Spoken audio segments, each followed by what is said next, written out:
tonight we have Brian Nichols with us. He is a newer Newcastle resident, and I got to know him back. What's it been, Brian? A couple years? Oh man, we moved out here what 2022, so it's Wow. 4 years. So okay, yeah. Time Um, flies when you're having fun, right? did you? What's that? Time flies when you're having Yeah, fun. exactly. And then you got familiar with Newcastle through Jeremiah Morrell. Is that correct?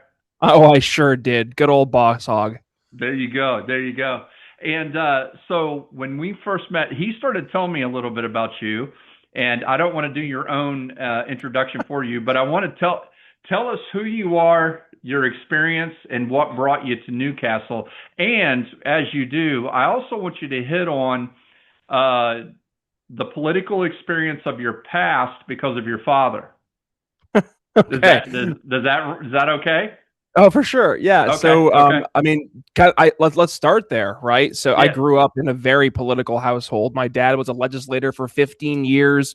When I was in middle school, high school, he went over to the Board of Elections. He's been there since. So, literally grew up in a world where I was not only involved in party politics, but also got to meet all the movers and shakers on all sides of the aisle. Right? I got to meet because we were up in New York State, so I got to meet Governor Pataki at the time. He was the last Republican governor of New York State. But Okay. on the other side, Chuck Schumer, Hillary Clinton, Republican Congressman John McHugh.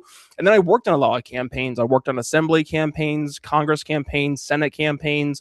And I had a lot of fun doing it. And I thought for a while that I was going to go into campaign politics, but the behind the scenes stuff, Clay, especially as you kind of move up levels, it gets icky. And just that's not a way to really live life. And I decided my skills could better be used elsewhere for good versus evil. And I found myself getting very much into the world of sales and marketing. And Yeah. I started doing more public relations and working in the nonprofit as well as for-profit space. I worked for some healthcare companies, physical therapy companies, gyms get their entire go-to-market going. And then I ended up transitioning into the technology world, and that's where I am today. Yeah. So Yeah. I work in the technology space right now, focusing specifically on business phones. But I mean, beyond that, I've specialized in all the different facets of business communications and technology, from cybersecurity to internet access and all that and above. So that's been my past decade of professional experience, and then moved out here to Newcastle because, to your point, Jeremiah, he's a good friend of mine and from the world of politics. I had a podcast. I was on the same podcast network as him. Came out here he had a pool party that he Yeah. hosted back in 2021, and just kind of fell in love with the area, man. Like it was during the middle of COVID, and out in Philadelphia where I lived at the time, it was still kind of like shut down. It was really weird, Yeah. and to see a semblance of normalcy, but also just genuinely nice people, it was very refreshing. And my wife and I fell in love with the area. We moved out here literally 6 months later, and haven't looked back, man. We started our Wow. family out here, and having a good time. That was quick. 6 months later.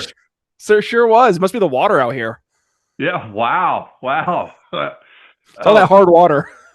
So earlier you had said about when you were involved in politics and you're talking about it getting icky, and that was a handful of years ago. Like it seems to me, it's Oh, it's even here. worse now. It's It's much so much worse, worse now, right? Clay. Yeah. Yeah. I remember one time in a conversation you were telling me through your dad's experience in the state of New York that you were familiar. We don't have to get into all of it, but I just think it's kind of neat for political nerds. You're familiar with the Cuomo family and the Clinton family Very and much so. how that relationship was Oh behind yeah. the So scenes. behind, I say, and for just the spark notes of behind the scenes in New York State politics, it's kind of the mirror image of Indiana politics, in a funhouse mirror type of way. So like, there's this caricature of Republican politics kind of being like the big bad politics in Indiana, and you kind of have two warring factions. Kind of same church, different pew in New York. The Democratic Party is the dominant party, and you kind of had these warring factions throughout, and it was really for 15 years, 10, 15 years, it was the Cuomos versus the Clintons. And Yeah. it was a very very like Cold War type of mentality. But Yeah. we actually got to meet, like I mentioned at the time, she was the United States Senator, Senator Clinton. My dad was a legislator. He's actually the chairman of the board at the time, and we had the World Carp tournament up in upstate New York, and she came up to visit and show her good graces. But I mean, talk about one of the most just impersonal people I've ever met in my life. Just you could tell she did not want anything to do with anything related to carp, fishing, anything therein. At least Chuck Schumer, like if he sees a camera, man, he turns right on. So, Yeah. but I mean, they're actually, and this is the other part too. Like for the negatives in politics, there are good people, right? And that is Oh something yeah. that Absolutely. it always it kept me it kept me like hooked in. I didn't get completely jaded because I was like, oh man, but I know that this person's a good person and this Right. person's a good person, and they a lot of folks do go into politics with really good intentions, especially at Absolutely. the local level, because the issues are real to you and your family and your community. Whereas, man, you start to move upstream and you go to those like congressional races, and I mean I've seen behind the scenes stuff there. Like it's icky. It gets really icky, and it's all about power. When you go Absolutely. upstream more, it really starts to be more about power. But that's not to say it's not about power locally. And I mean, we can talk about that, right? But like that's something that I think a lot of folks are starting to realize too, is that your vote locally has as much, if not, I would dare say, more impact on your Yeah. day to day life than your vote for president. Like you vote for Yeah. Harris or Trump, great. Like that's awesome. Did you vote for mayor?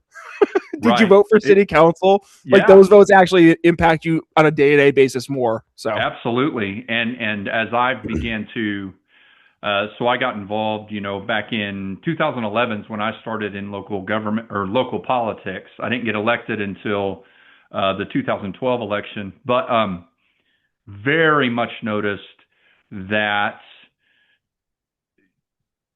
one of your most important votes is local because local affects you on a daily basis, right? in the most And intimate of ways. that's just the truth. It's Yep. not as sexy as the presidential election, right? There's not as much money behind it. There's not as much rah rah rah, but it is extremely important. It affects your daily life. Yeah. So, and that's a great segue into what we're going to talk about in this first session is local politics because you bringing your background from New York to Pennsylvania to Newcastle, Indiana. I wanted to talk to you about your perspective on things and going back to how important it is and impacting our lives on a daily basis. I mean, for instance, it only took a few votes to raise our water rates, raise our sewage rates, raise our trash rates, right? Raise our taxes. I mean, literally 4 people can do that, whether it's county or whether it's city. 4 yes votes, 4 people can raise everything. And so that's powerful. Whereas when you go to the federal level, it takes hundreds of Mm-hmm. people, right? The state level takes not quite hundreds, but what, 51 to 51 people, right? Depending on what area you're working in, Mm-hmm. whether it's rep or senate. So, anyways, local elections impact. Here's one thing that I've been thinking recently, Brian, and you and I have had several conversations since I ran for mayor in 2023, and I'm going to make one statement here that you're familiar with because I've already talked to you about it, and then I'm going to let you go. I'm going to let you Uh-oh. take the train and ride this thing, okay?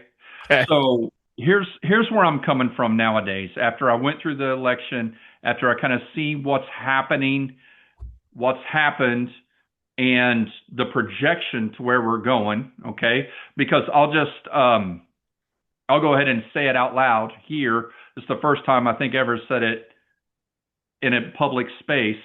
But Rex Peckinpah announced he's going to run for mayor. All right. Well, let me rephrase that. I had heard that he made the statement that he was looking at running for mayor while they were at their Democrat Party dinner. Okay. My assumption is he's going to win, right? He's always got the most votes. He always wins the majority of the people who vote. Okay. Now, knowing what I know, experiencing what we've experienced over the past few years, here's one statement. The perspective I come from nowadays is one of accepting the idea that not much is going to change here, at least not in the near future. So how do we accept that and begin making small changes that could eventually lead to big changes? Kind of chipping away at the rock, right? So that's kind of how I'm approaching things right now. Mm-hmm. I'm not rattling the cages as loud as I used to. There are some very real problems that, infrastructure, sewage, water, costs, our tax rate, our poverty level. There's some real issues that honestly we don't have solutions for right now. And whenever you talk about it, it always goes back to, well, we don't know how to fix it. We don't have the money. We don't have the, right? So I've said, okay, I accept that. It doesn't look like things are going to change for a while, but we have to start chipping away at the rock, because if we don't, things get a lot worse. That's kind of where I'm coming from right now. Mm-hmm. What's your coming from where you came from, experience you've experienced, and you were pretty involved in the municipal election behind the scenes, so you saw things. I did, and just to start, like, I've learned a lot from New York and Philadelphia of what not to do in local government, because they are very, very mismanaged governments by and large. However, there are nuggets of areas that things have gone well, and my home county was one of those areas that we did some things well. And just elephant in the room, for the times it was going very well was predominantly under Republican leadership. Just just saying, hey, that's something to consider. But one thing that when we look at the way to find success in local governance, it's two pieces here, right? And you're right. The reality is, if Rex were to run, he's probably going to win. And I think if we were to take that as kind of the status quo of reality, which is the unfortunate reality, I would say, because I want to see the city do really well. And I'm not saying that it couldn't do well with Rex, but I'm saying in terms of change, right, and actually doing things differently, it's been the same folks for decades, right? And at what point do we say, well, are things actually going to get better? I want them to, and I hope they do. Assuming we're going the path we're going, and Rex runs and he wins, I would love to see Rex take at least a different approach. Instead of trying to tax the populace here in Newcastle to death, right? Like the stone only runs so deep, right? With what we can actually give. I mean, there's folks on fixed incomes. It's not fair. It's not fair to those folks to nickel and dime every single place while otherwise costs are also increasing across the board, right? Right. So we need to think of different ways for revenue, and you have to, in that regards, be a much more business friendly city, and you have to encourage and incentivize businesses to come into town, right? And instead of trying to take more from people, try to get more of the pie to grow by increasing the tax revenue. And this goes to something that in the world of politics, we talk about politics being downstream from culture. I think it will require a culture of entrepreneurship if we want to see things get better in Newcastle. Now, what does that entrepreneurship look like? I don't know. And that's not like, this is why I'm a libertarian in ethos, because I just believe in market-based solutions. I don't have to have all the answers. We need this. We need this. There's going to be people who see a problem or see a solution. They can see a value add that they can bring to the community. And we need to encourage people to be able to do more, right? To understand the avenues that they can start a business, right? To see that, hey, even though you think you don't have tools, like, I mean, every time I talk with you, it feels like I bring up AI, but like in the era of AI, things are possible that were never possible years ago. You can code a website and get like copyright material built to start marketing in a night. Yeah. You have an idea, you can execute on it, right? And it's really it's on government to get out of the way, to not look at the entrepreneur and the business as the area we can start to get more revenue from, but rather how can we encourage more and more folks to do business, to show them that it is an environment that we're going to encourage people to have success in, but also that like we're going to make it easier for folks to do business. But that's one of the things, just in general, the biggest things that people stay away from business, starting businesses, because it's hard. Starting a business Yeah. can be difficult, just going through Yeah. the legal red tape. So making it super easy to start a business, that's important. That's huge. Like I have a buddy in New York who's trying to start an LLC. He's got to run like a notice in the newspaper for 6 weeks. What? That's insane. But like that's the red tape that New York State puts in place. And there's a reason that New York State has lost literally hundreds of thousands of people in the past few years. On top of the COVID stuff, it's a very anti-business friendly environment. Where have Wow. they gone, Clay? They've gone to Yeah. Texas. They've gone to Florida. They've gone to Nashville, right? They're going to these Yeah. pro-business cities and states. Newcastle has the opportunity to be that. We are an hour from Indianapolis. We are an hour-ish from Dayton, right? We're 2.5 hours from Columbus. We're 2.5-ish hours from Cincy. Like, we're in a really good spot. 2 hours from Louisville. We could be a little hub. We just Yeah. have to approach things differently. And the reality is, and this is when I go into sales motions with any organization, if I hear someone say, but Brian, we've always done things this way, right? I'm like, yeah, Yeah. and that's why things aren't getting better. I get it. We've always done things this way. We've always Yes. waited to apply for this grant at this time because X. We've always, we've approached businesses this way. That's great. That's going to get you what you've got. And Yeah. if that's what you think is good, okay, just say that. Don't pretend otherwise. But like Yeah. other people are looking at this saying, we could be so much better. Yeah. And so you kind of hit the nail on the head there that where I've gotten out of trying to I'm always willing to tell the truth. I'm always willing to be controversial, be bold, stand where I stand. I don't do it on purpose to cause trouble, but You just end up causing the trouble. That's all. yeah, right. But there's one thing you said there, like there are some obvious issues. I mean, again, you mentioned we got to stop taking the money from the people to fix our problems. In the state of Indiana, out of the 12 cities and towns within our population range of about 15,000 to a little over 17,000, I'll say up to 18,000, right? That Mm-hmm. 3,000 range there. There's 12 cities and towns. Newcastle, the last data we have, was second in poverty. Jeez. Second in poverty, and almost first. I think Vincennes was first. But I look at that and I'm like, our median income is right around $47,000 for a household. And I look around and I'm like, how much more can they take from people? Mm-hmm. There are some people around here. And here's the thing, Brian, too. I always hear, usually the people that are okay with it and say, well, we need to do it because, we need the infrastructure. We need this and we want the services, right? Mm-hmm. I get that. But I don't know that I've met anyone that has said that isn't doing okay. Yeah. Amazing Right? how that happens, right? It's very NIMBYism, but Yeah. yeah. I had a conversation a while back with a guy.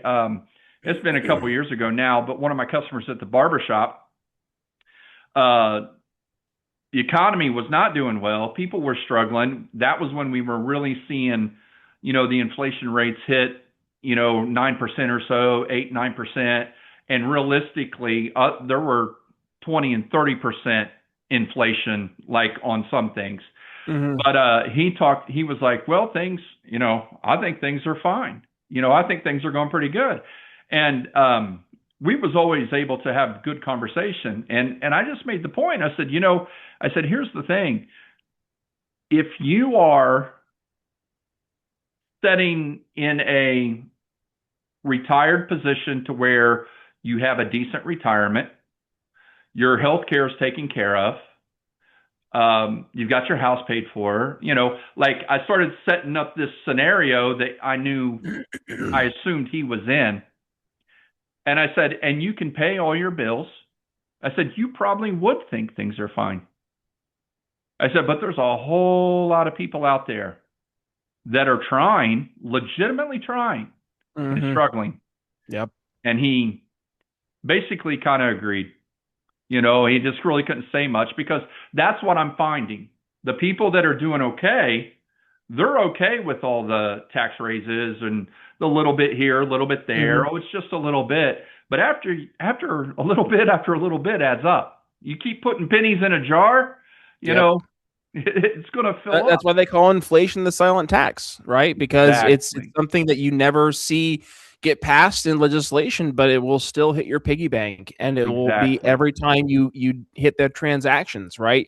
Or every time you go to a grocery store, you see it, you feel it, and then all of a sudden you would take on that the actual taxes, and you have folks who are already scraping to get by getting hit double.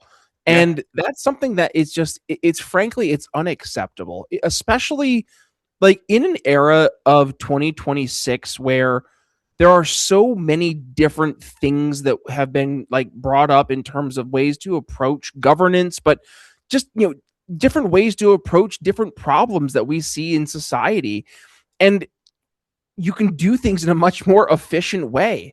Like again, like the technology world, there's so many things that we could do as a city just in an inherently more efficient way to cut costs. Like I almost feel every local government needs a Doge, right? Department of Government Efficiency with Elon Musk and team jumping in, because I mean, dude, just think about like the ability for us to go pay our trash bill, right? Like it's a process. It should be. I think you can't even do an auto pay, can you?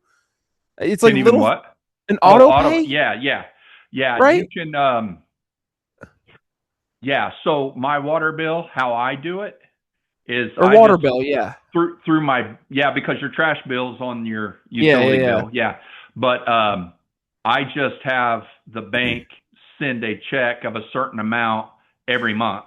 That's how I But auto do it. but isn't that nuts that like we Yeah. haven't figured out It a would be system? simple. It would be And simple. and that's the thing, like Shopify. I could go start a Shopify account right now as a small business and be able to like easily do transactions over my phone Yeah. in a heartbeat. Yeah. Why are we in 1996? Yeah. Like, and Yeah. that's the thing too, is that you expect people to come here and start families when Yeah. that requires you to, be a city that's actually meeting that voter or that citizen where they're at. And that means, hey, I'm sorry, the reality is if you want people to like make Newcastle a place where people come and start families, it's going to be a younger demographic. It's not going to be boomers. Sorry, that's just the reality. That's life. So that means you have to like adopt your systems to be accommodating to that group of clientele. If you're not, then they're not going to come. Yeah. And I'm actually very um so the way I live my life is a little different than some people, not all, but some. Uh, in other words, I have this perspective of reality in like how most people live, and then I have a much more fine-tuned personal reality, and that is simply this. And I heard you start talking about your faith a little bit not long ago, but I serve Jesus Christ. I have a biblical worldview. I accept him as my savior, and I believe the word that he's going to take care of me. It doesn't say that everything's going to be easy. It doesn't say that I'm going to suffer. Actually, it says that I will suffer, Mm-hmm. but it says that he will be with me through the suffering. So whatever comes upon us, I keep my head up and I can go forward with me and my family because we're building a metaphorical ark. Yep. Okay.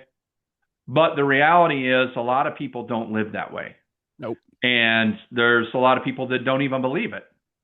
So the reality is this, again, in our community, one thing that's going to help from the government standpoint of revenue coming in for services, population, right?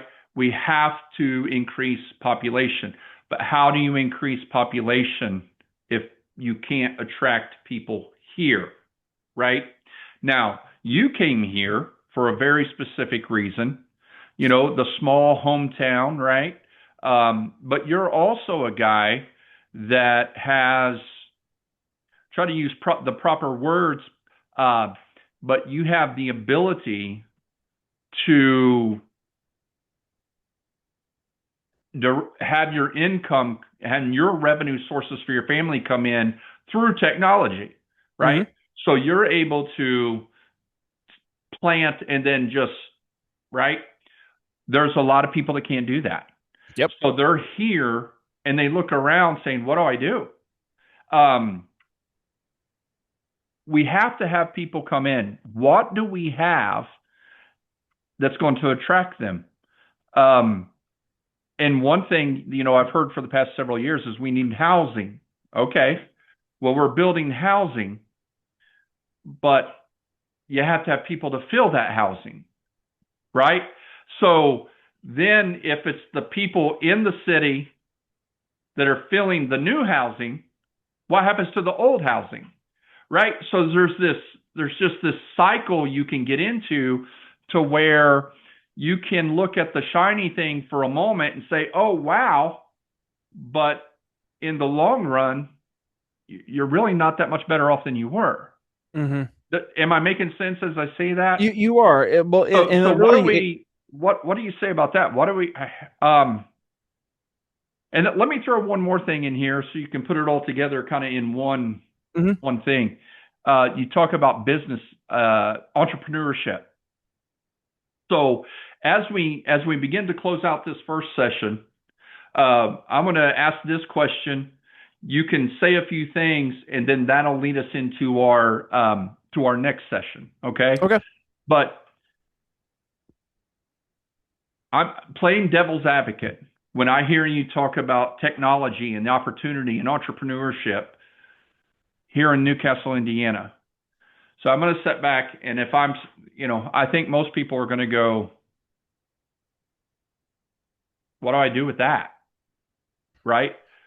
I mean, seriously, right? Yeah. Like, the average person is going to go, okay, but what do I do with that? Now, you have some people that are already involved in some things. They see what you're saying. They understand that. They're doing that. And I would even venture to say that there's a few out there that make sure they're the only ones that silo it all in, right? Mm-hmm. I mean, when you have an organization that decides who receives grant money and someone on that organization owns several buildings and they're the part of deciding who receives that money, and somehow that grant money goes to their buildings, I would say that's a silo. So how does somebody break into that, right? Or maybe they don't want to break into it. What do we do? So going back to middle question, and that is to the person who's like, entrepreneurship, what do I do with that? Great question, right? And the reality is, Clay, not everybody's an entrepreneur. No, I know that, right? And that's okay. And by the way, I don't want you to go in thinking that's my expectations. But if folks work for Boar's Head, or they work for a local like the gym, not Anytime, the other one, help me out here, that's over here on South Main, right across the baseball field. Fierce, thank you. Yeah, like you have all these different like entrepreneurs that are in this city, and guess what? They hire people, right? You want to talk about where do jobs come from? Jobs don't come from the job tree. They come from entrepreneur. They come from people, right? And they don't come from government, by the way, right? Government getting out of the way is where jobs come from. To the other question you raised up about, well, what do we do when government is seemingly picking winners and losers? Well, stop picking winners and losers, right? Yeah. Like this is the part where people are so jaded with government, is that government has gone out of their way to make it so they are making it feel like I'm going to have a special class of citizen that as long as you're part of the in crowd, right, the good old boys club, that you're going to get those special favors. And that makes people not only like disheartened with government, but it makes them feel like my vote doesn't matter. and it makes them like disenfranchised to the point that they almost shut down or they just move away, right? And that happens as well. So Yeah. going to, well, what can we do? How do we encourage entrepreneurs that encourages people bringing jobs to the community, right? I'm not sure if you've ever heard of the team, the Savannah Bananas, Clay. Yeah. They're a baseball team. Okay, yeah, the Oh, guy that's like that I think he's story the is owner. crazy. It's amazing. But the guy, for folks who aren't aware, he wears his big bright yellow suit, right? Kind of like the what's his name in Curious George. But like you see this team that was crap for a minor league baseball team, all of a sudden focus on just creating phenomenal customer experiences, right? And that is something that is profound in terms of not only what it led to success there, but how it can be replicated. And that's something I think there is an opportunity. Like, yes, government should be getting out of the way, but I think government should also become the biggest cheerleaders of success, right? Like when you see good, highlight it. Cheerlead those people who are going out and making, they're taking the risks. Like make it popular and sexy to be an entrepreneur again. I'm so tired of seeing these Hollywood people and folks who just literally, I'm sorry, they don't have value in terms of what they're bringing to society. They are in movies or they've done something notable once. And it's like, okay, but what now, right? Entrepreneurs, those are the folks who are the job creators. They're the folks who are actually making things better in your community every single day. So as governments, we should be trying to encourage people like that, celebrating people like that, and like trying to create those phenomenal experiences. And I would also say, like, to people, we should be celebrating every new person who moves here. Like the city should like go out of the way to like praise new homeowners. Like, thank you for choosing Newcastle, right? Yeah. Like go out of your way to say we appreciate you out of all the possible places, not just in Indiana, but in the country that you could probably choose to live. You chose here. Thank you, right? And like just make people feel special. And it's just little things like that, man. They don't cost anything, right? It's the thank you card mentality to life. Like you can just, say thank you to folks and send those little like thank you cards. And that means something to people, right? Yeah. Because not many people take the extra effort.